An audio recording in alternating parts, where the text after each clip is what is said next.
맞게 되어지죠. 그것은 형이 자신을 죽이려고 400명의 군사를 이끌고 오고 있다는 소식입니다. 전에 장자의 축복을 받을 때 보십시오. 형이 에서가 별미를 만들기 위해서 짐승을 잡으려고 바깥 나간 사이에 야곱이 형 에서의 모습으로 변장을 하고 눈먼 아버지를 속이고 장자의 축복을 받습니다. 지금 아이들 아기새 예배를 좀 드리고 있는데 왜 아이들이 올라오는지 모르겠어요.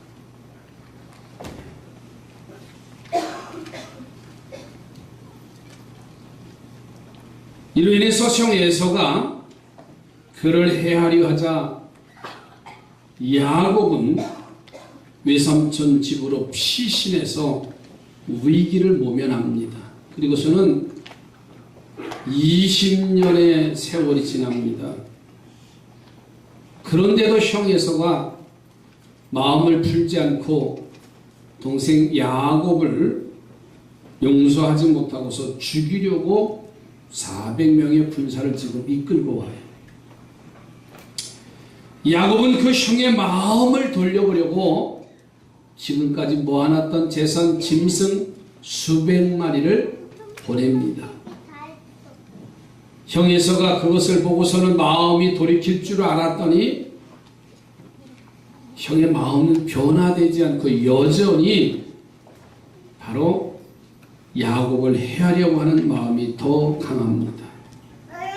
그래서 답답한 야곱이 야복나루에서 자신의 가족과 소유를 강 건너로 보냅니다. 그리고 혼자 남아 있는데 그때 어떤 사람과 씨름을 하는데 그만 그 사람이 야곱의 환도뼈, 즉 허벅지 관절을 쳐서 뼈를 부르텨버려요.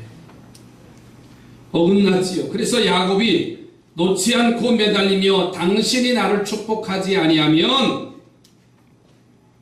놓을 수가 없다고 말하니까 그러자 그 사람이 야곱의 이름을 묻습니다. 그랬더니 야곱은 야곱입니다 이렇게 말하니까 이스라엘이라 이렇게 부르라고 하는 것을 볼 수가 있어요. 다음날 형과 대면을 하게 되는데 그렇게 노기등등하며 오던 형 에서가 미움을 바꿔서 동생 야곱을 용서하고 화해하고 야곱의 큰 위기가 해결되어지고 복을 받는 장면이 나와요. 이 놀라운 축복 속에서는요, 하나님의 이끄시는 손길을 우리가 발견할 수가 있어요. 그래서 오늘 이 아침에는 하나님께서 야곱을 어떻게 이끄시는가 이 말씀을 찾아보려고 해요. 저는 그래서 야곱처럼 여러분 기도하셔서 여러분의 문제가 해결받고 화가 복으로 바뀌는 역사가 나타나기를 주의 이름으로 축복합니다. 저는 그 말씀의 제목을 야곱을 기도시키는 하나님, 다시 말해서 기도하게 하시는 하나님의 뜻이 어디에 있는가, 왜 기도를 하게 하시는가, 이 말씀을 드리려고 합니다. 첫째는 위기로 돌아가게 하시는 하나님의 모습을 볼 수가 있습니다. 자, 야곱을 보세요. 고향으로 돌아가는 길에 아무래도 형과의 화해가 이루어지지 않는 것이 찜찜합니다. 그래서 사자를 보내서 자신이 지금 고향으로 돌아가는 중이고 돌아가 형에게 용서를 빌고 화해하기를 원한다고 전하라 이렇게 말하니까, 그런데 사자가 가서 왔다 하는 말이 형이 400명의 군대를 이끌고 자신을 찾아온다는 소식을 듣습니다. 아니, 동생을 지금 형이 만나러 오는데 군대가 왜 필요합니까? 그냥 비서관으로 몇 명을 데리고 온다고 하면 이해가 되지만 군대 400명의 군사들을 이끌고 지금 동생 야곱을 맞으러 오는 거예요. 이 말은요, 동생을 죽이기 위한 사건. 오늘 6절 말씀에 가서 보세요. 사자들이 야곱에게 돌아와 이르되 우리가 주의 형 에서에게 이른즉 그가 400명을 거느리고 주인을 만나려고 오더이다. 이렇게 말씀해요. 이 소식을 들은 야곱이 얼마나 난감한가. 마음이 답답해집니다. 애를 쓰다가 자신의 자산과 가족을 두 때로 나뉘어서 형이 한 때를 치면 그동안에 한 패는 빨리 피하리라는 생각을 가졌어요. 그러나 그것도 부질없는 생각이었습니다. 왜냐하면 자신들의 행렬을 보세요. 짐승과 처자를 거느리고 가는데 가족과 함께 가는 행렬이 아무리 빨라도 군대를 이길 수는 없어요. 형이 한쪽을 치고 쫓아오면 방법이 없습니다. 그래서 이번에는 차등을 두고 자신의 짐승 중에서 골라서 형에게 선물을 보내서 마음을 돌리려고 해요. 암소가 200마리, 수렴소가 20마리, 암양이 200마리, 순양이 20마리, 낙타가 30마리와 그 새끼 암소 40마리, 황소가 10마리, 암나귀가 20마리, 나귀 새끼가 10마리 등 총 합쳐보니까 580마리. 580마리의 짐승을 선물로 보내는데 한 번에 보내는 것이 아니라 차등을 두어서 형 에서에게 보냅니다. 자, 그런데 계속 들려오는 소리는 형이 그 선물을 거들떠보지도 않는다는 거예요. 그러면서 계속 군대를 이끌고 온다는 겁니다. 자, 그러니 야곱이 얼마나 두렵겠어요. 여러분, 선물이라는 것은요, 그 사람의 마음을 돌리게 돼 있어요. 선물 받아보셨죠? 저도 선물 받아봤어요. 이번 추석에 벌써 여러분들이 괜찮더라고요. 좋더라고요. 저도 그래서 지난 주일날 김을 샀잖아요. 멸치도 사고요. 주택에 가보세요. 입구에 김 샀습니다 하고 쌓아놨어요. 제가 혼자 다 먹으려고 샀나요? 선물하려고 샀어요. 선물한다는 자체가 얼마나 기쁩니까? 받는 사람도 기쁘고 주는 사람도 기쁘고 마음이 담겨져 있는 거지요. 한번 따라서 합시다. 주는 것도 기쁘고 받는 것도 기쁘다. 이왕이면 주는 것이 더 기뻐지시기 바래요. 네, 이 야곱이 형에게 580마리의 짐승의 떼를 나누어서 보내는데 문제는 형의 마음이 바뀌어지지 않는 거예요. 자, 지금까지 예서의 삶을 한번 볼까요? 아니, 예서가 지금까지 그런 행동을 보면 얼른 받아쳐서 야곱아 됐다 그럴 텐데 장자의 명분을 그렇게 중요하게 생각하지 않고서 얼마나 소홀하게 여겼습니까? 팥죽 한 그릇에 장자의 명분을 팔았어요. 알만하지요? 이것쯤이야 뭐. 팥죽 한 그릇 주니까 그냥 배고플 때 팥죽 한 그릇 주니까 야 네가 형해? 이렇게 산 사람이에요.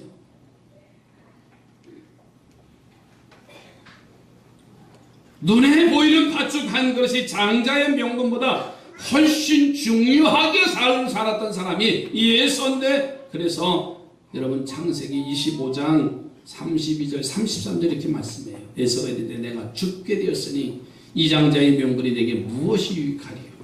야곱이 이르되 오늘 내가 맹세하라. 에서가 맹세하고 장자의 명분을 야곱에게 팔았다는 것입니다. 팥죽 한 그릇에 장자의 명분도 파는 그런 에서가 동생이 보내는 선물이 소 한 마리가 아니라 몇 마리라고요? 580마리. 놀라지도 않으세요? 지난주에 한 달란트에 된 거 기억나시죠, 이제? 한 달란트가 현 시세로 얼마라고요? 한 20억 정도 된다고 그랬습니다. 그 값어치를 알면 우리는 소리 알 수 없다 그랬어. 여러분, 짐승, 소 한 마리가 얼마겠어? 시간 없으니까 따지지 마시고요. 예? 조그만 거 하나 받아도요, 어제 뭐에 그 호두과자 참 좋더라고. 예? 얼마나 감사한지 몰라요.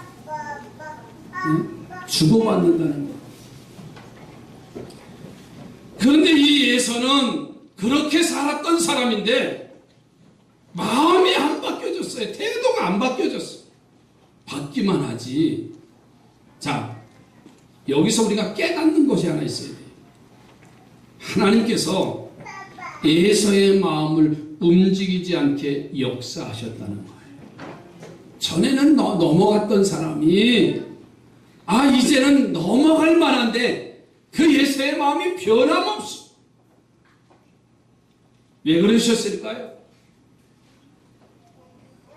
이 말은요, 야곱이 형 에서에게 옛날에 썼던 세상적인 방법으로 안 된다는 사실을 깨닫게 하시기 위해서요. 아멘 하시기 바랍니다. 근데 우리는 옛날의 생각을 가지고 지금 신앙생활 할 때가 얼마나 많아요. 내가 그때 그렇게 했는데 아닙니다. 지금은 영적인 삶의 시대는요, 영적 감각이 지금 있어야 돼요. 그래서 원래 에서의 성격으로는 그냥 마음이 녹을 수 있는 선물인데도 그렇게 하지 않았어요. 여러분, 우리가 생각하면 얼마든지 잘 될 수 있는 길인데 이상하게 안 되고 막히는 일을 경험할 때가 있잖아요. 여러분, 우리는 그때 이상하다고 자꾸만 머리만 고개만 가우뚱거리지 마시고요. 하나님의 계획하심이 이 속에 있을 것이다. 하나님이 섭리하시는 일, 나에게 하시고자 하시는, 말씀하고자 하시는 그 뜻이 이 사건 속에, 내 삶 속에, 어려움 속에 있을 것이다. 이런 영성 있는 성도들이 되기를 주님의 이름으로 축복합니다. 여러분, 이스라엘이 여리고성을 점령하는데 칼 하나 창 하나 쓰지 않고 여리고성을 점령을 합니다. 그것은 그들이 이스라엘 백성들이 하나님의 말씀에 순종을 했기 때문에 여리고성을 함락시켜요. 자, 그런데 그 여리고성을 함락한 다음에 아이성이라고 하는 여리고성의 10분의 1밖에 되지 않는 아주 작은 성 아이성을 침범하고 쳐들어가는데 그만 그 아이성 전투에서 이스라엘이 패하고 맙니다. 왜 이스라엘이 그 아이성 전투에서 패했을까? 그때 여호수아가 얼마나 지혜로운 사람인지 보세요. 당연히 이길 전쟁인데 그 전쟁에 진 것은 우리 군대가 잘못한 것이 아니고 하나님이 패하게 하셨다, 이렇게 생각했어요. 자, 그러니까 누구를 원망하지 않았어요. 누구를 불평하지 않았어요. 하나님은요, 아간이라는 사람이 하나님의 명령을 어기고 여리고에서 노획한 물건을 훔쳐 땅에 파묻어 놓았음을 알게 하시고 그 아간을 처벌하자 아이성을 이기는 복을 주셨어요. 여러분, 점점 안 되는 쪽으로 일들이 진행되고 있을 때 그것은 우연이 아닙니다. 하나님이 그렇게 하시는 것은 아닌가 생각하고 바라볼 수 있는 성도들이 되어져 가기를 주의 이름으로 축원을 드립니다. 그리고 그 이유는 우리들에게 기도하시라는 하나님의 뜻이 그 속에 담겨져 있어요. 옆에 보고 기도하시기 바랍니다. 그러면 이렇게 해서 내가 몰라서 못하는 줄 아냐고. 그렇죠? 몰라서 못하는 게 아닙니다. 내 안에 영적인 삶이, 영성이 깨어 있어야만이 기도가 되지요. 우리가 신앙생활 1, 2년 합니까? 아니잖아요.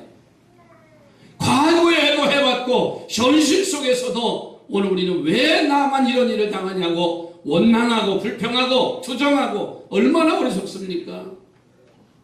두 번째로는 야곱을 기도시키게 하시는 하나님의 모습을 보면 환도뼈를 치시는 하나님의 모습을 봅니다.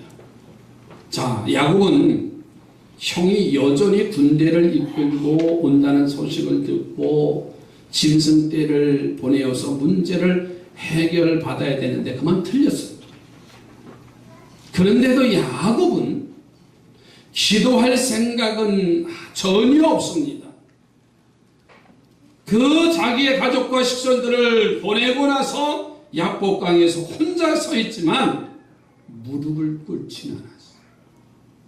자, 그때 어떤 사람이 와서 야곱에게 씨름을 걸어요. 우리는 흔히 야곱이 야복강가에서 천사와 씨름하면서 기도해서 문제를 해결받았다고 알고 있지요.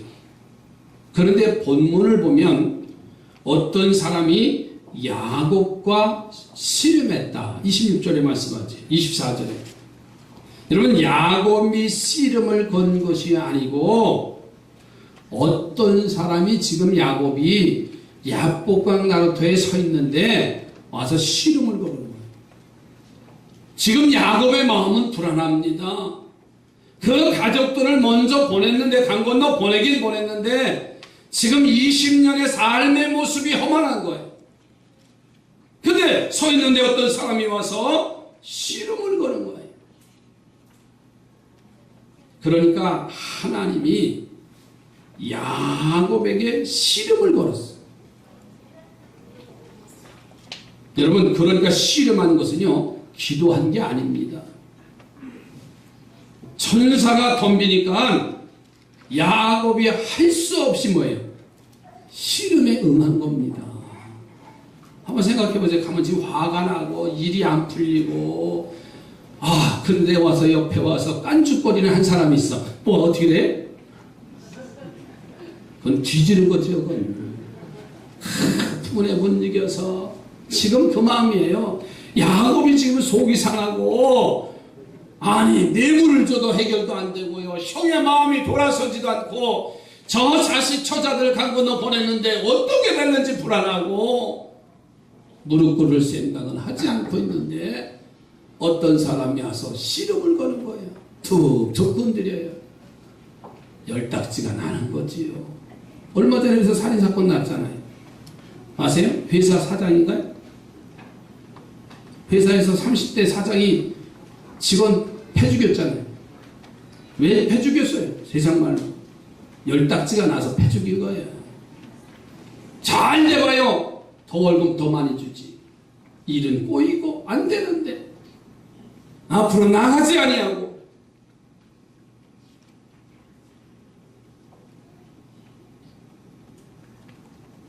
그러다가 천사가 야곱의 허벅지 관절을 탁 쳐버렸어. 그 관절이 어긋나다 부러졌다 그랬어. 바로 설 수가 없습니다. 아마도 야곱이 땅에 무릎을 꿇고 25절에 보니까 매달렸어. 하나님이 지금 야곱에게 이렇게 혹독하게 고통을 주시는 이유는 두 가지 뜻이 있어. 아니 멀거리 서 있는데 와서 어떤 사람이 와서 씨름하고, 그래서 화가 나가지고 씨름 뒤잡이 하는데 허벅지 관절까지 치고 어쩔 수 없이 고통당하고 있는데, 붙잡고 있는데 혹독한 고통을 주는 겁니다. 이 말이 뭔지 아세요? 내가 내 모습 그대로 형을 만나면 이렇게 아픈 고난이 계속될 것이다. 이런 뜻이 있는 거예요. 그러니 따라갑시다. 무릎 꿇고 기도하자. 할렐루야. 이 말이에요. 너 내 모습 그대로 가면은 형에서가 너를 금이 환영하려고 환영식 하는 거 아닐 것이고, 이거보다 더 고통스러운 삶이 너의 앞길에 있을 것이니 미리 하나님의 천사가 야곱의 환도뼈를 탁 쳐버려서 그 고통을 알게 하셨어요. 위기에 닥쳐와서 기도해야 할 야곱이 기도하지 않으니까는 하나님이 환도뼈를 쳐서 위골되게 해서 강제로 무릎을 꿇게 만드신 것이지. 그때까지도 야곱은 깨닫지 못합니다. 여전히 그 지경이 되어서도요, 손을 놓지 않고 뭐예요? 씨름하는 겁니다. 왜? 이겨보려고. 왜 와서 시비 거냐고. 여러분, 허벅지 관절이 위골되는 자리에 혹 내가 있지 않습니까? 너무 아프고 너무 힘들고 내 힘으로는 아무것도 할 수 없는 자리에 내가 서 있지 않느냐 그 말이에요.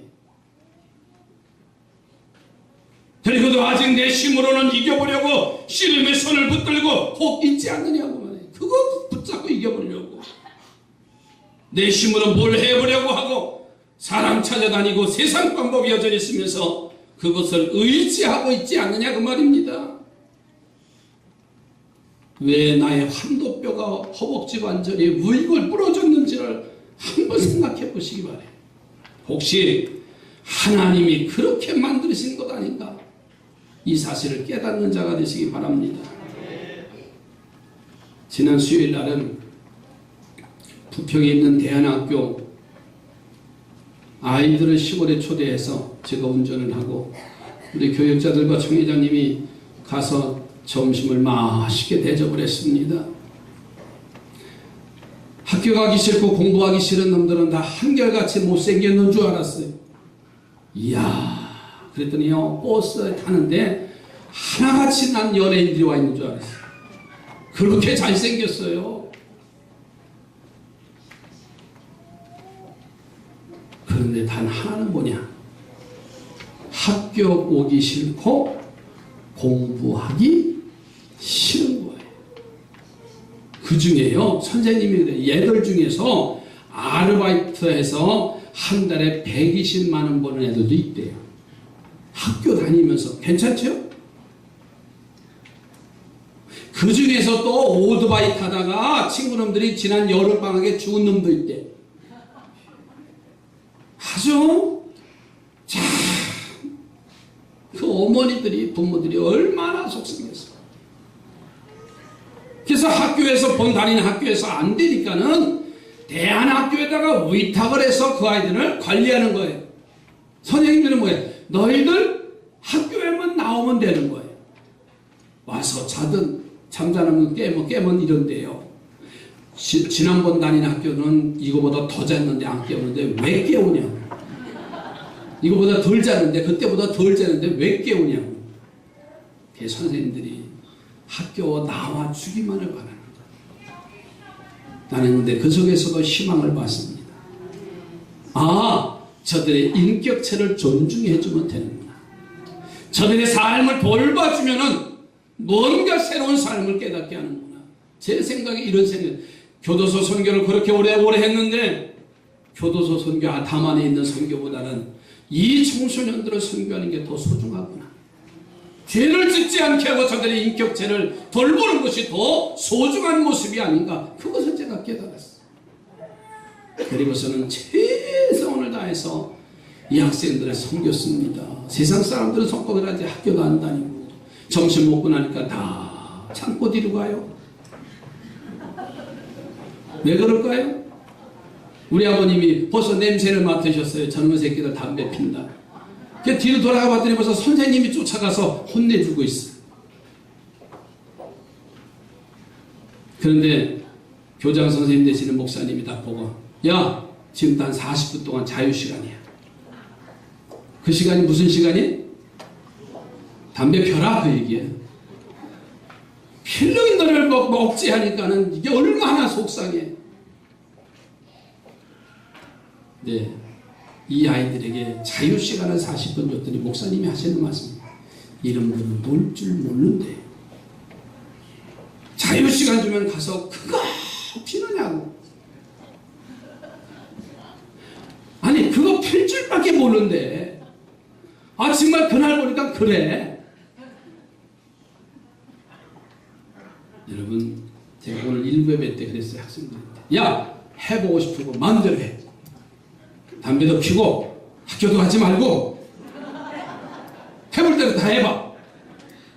그러나 훗날의 책임은 안 진다. 그렇잖아요. 혼자서 야 12시까지 자.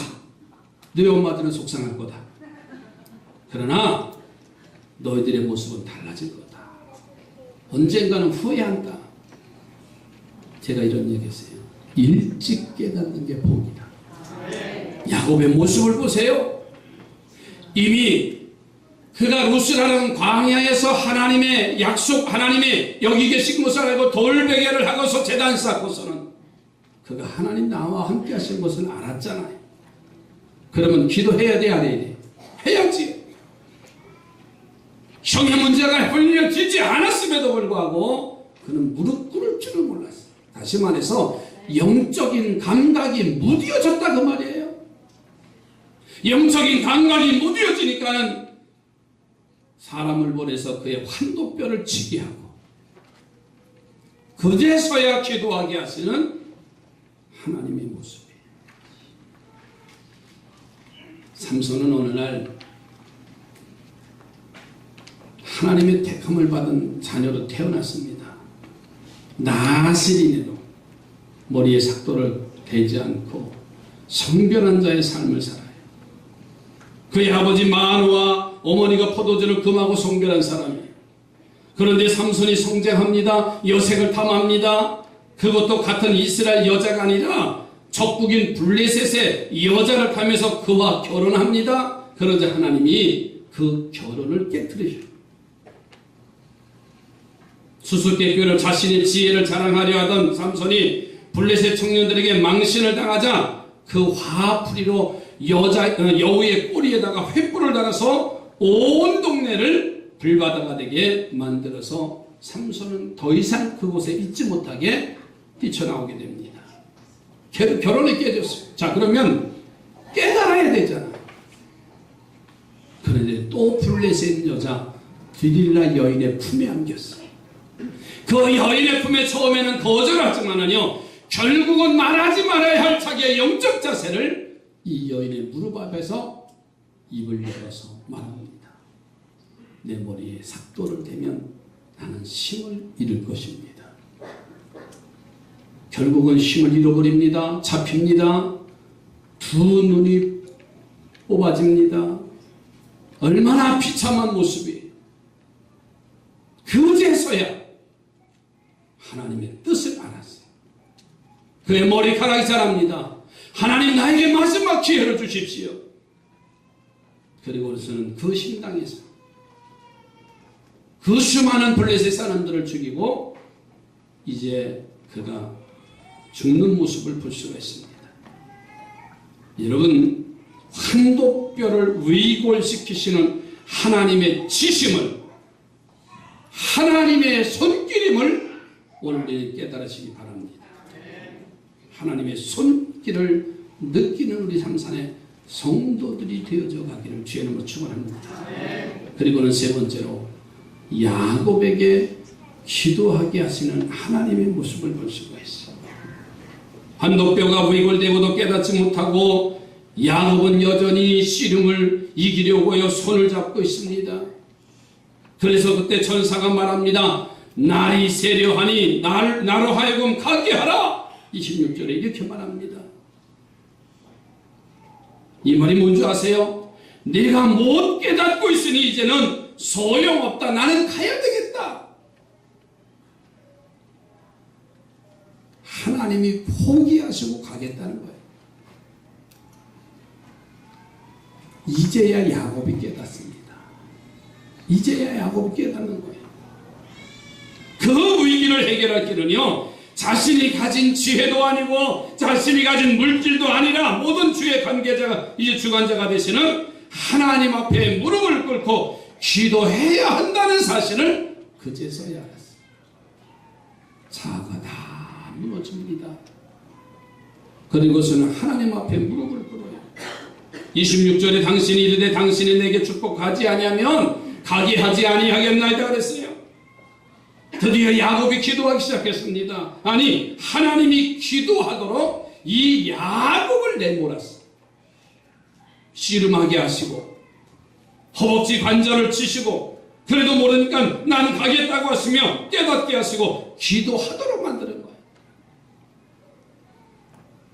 우리는 기도해야 한다는 것을 너무나 잘 알고 있습니다. 그러면서도 우리는 기도하지 않는 게 우리의 문제가 아닌가. 기도할 수 있는데 왜 걱정하십니까? 여러분, 수없이 얘기해도 100명의 새벽 용사 기도로 세워달라고 해도 우리는 육신의 잠에 지쳐서 힘들고 어려울 때마다 우리는 원망하고 불평하면서 뒤를 돌아보지 하나님이 계획하신 그 일을 우리는 깨닫지 못하는 게 우리의 모습이 아닌가요? 그러니까 하나님이 기도하도록 내버려신 거예요. 빨리 나오셔서 기도하는 성도들이 되시기 바랍니다.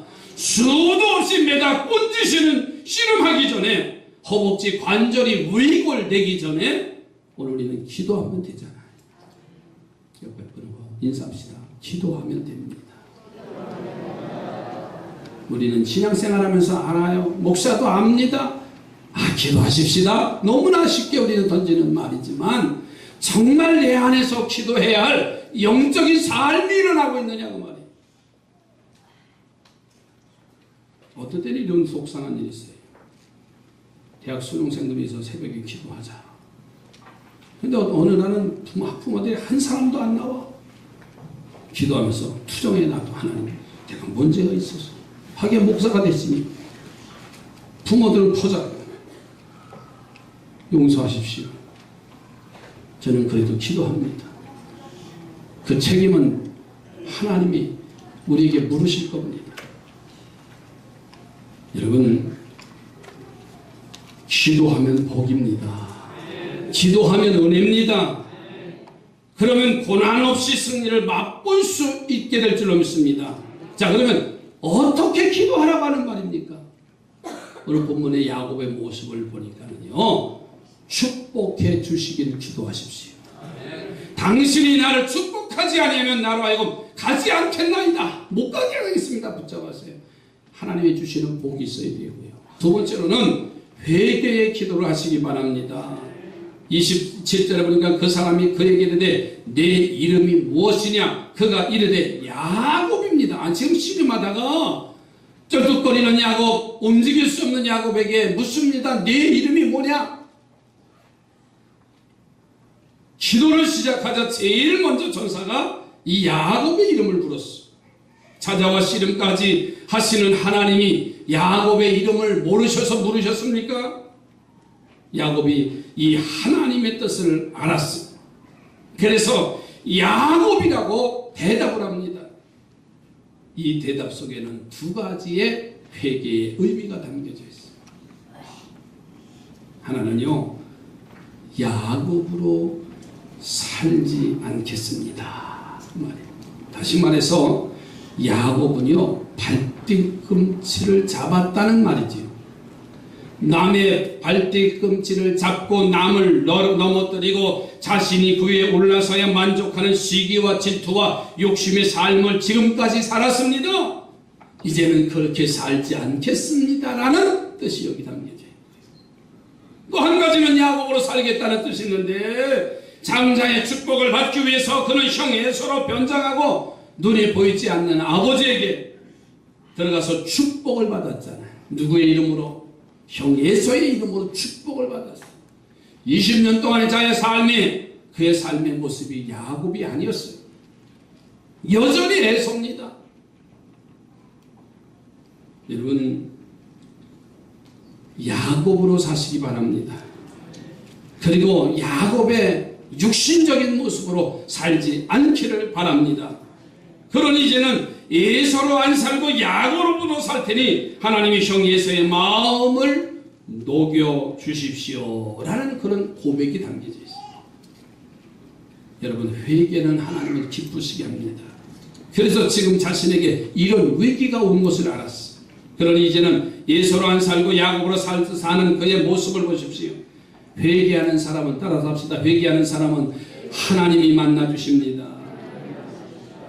마태복음 5장 8절에 마음이 청결한 자는 복이 있나니 그들이 하나님을 볼 것이요. 마음이 청결한 사람이 어떤 사람입니까? 회개해서 마음의 죄악을 다 드러낸 사람들입니다. 그런 사람에게 하나님은 찾아와 주시고 만나 주시고 문제를 해결해 주신다 그 말이에요. 그리고 세 번째로는 믿음으로 기도하시기 바랍니다. 첫째는 축복해달라고 기도하고, 두 번째는 회개하며 기도하고, 세 번째는 믿음으로 기도하세요. 천사는 보세요. 야곱을 축복하고 그의 이름을 이스라엘이라고 하는 이름으로 바꿔줬어요. 그러나 아직 형과의 문제는 해결된 것은 아니에요. 그런데도 야곱은 이제 자신의 문제가 해결되었다라고 믿었어요. 그래서 그곳 이름을 브니엘이라 이렇게 말했어요. 이스라엘 사람들은요, 만일 죄인인 사람이 하나님을 직접 대면하면 보면 죽어요. 또 하나님도 그렇게 말씀하셨죠. 그래서 모세가 하나님을 뵙고 싶다고 하니까는 네가 나를 보면 죽을 것인데 죽지 않기 위해서 모세에게 큰 바위틈 사이에 모세를 집어넣습니다. 그리고서는 하나님이 손으로 가리고 휙 지나가면서 손을 떼어서 하나님의 뒤를 보여주세요. 하나님의 얼굴을 보지 못하겠어요. 자, 그러니 야곱도 하나님과 대면하고 씨름까지 했으니 당연히 죽어야 되는데 살았어요. 그래서 그곳 이름을 하나님의 얼굴이라고 하는 의미로 브니엘이라는 이름을 줬어요. 자, 이 뜻이 뭔지 아세요? 내가 하나님을 배웠고도 살아났으니 형을 만나고도 살 줄로 믿는다는 믿음의 고백입니다. 이 믿음의 기도가 그대로 된 줄로 믿습니다. 그래서 다음날 형을 만나러 가요. 형이 야곱의 얼굴을 보는 순간 어떻게 됐어요? 20년간 쌓여 있던 그 미움은 어릿들음과 사라져 버렸어요. 400명의 군사를 거느리고 왔던 형의 마음이 그렇게 변화됐어요. 절뚝거리고 찔찔거리고 가는 그 야곱의 모습을 보면서 형이 달려와서 야곱과 부둥켜 안고 웁니다. 여러분, 야곱의 믿음대로 됐어요. 위기로 몰아가시는 하나님의 마음을 깨달으시기 바랍니다. 환도뼈를 쥐시며 무릎 꿇기를 바라시는 하나님을 향해서 기도하시기 바랍니다. 그리고 축복해 주시기를 기도하고 회개의 기도를 드리시고 믿음의 기도를 드리셔서 야곱처럼 오늘 나의 문제가 주 안에서 해결되어지기를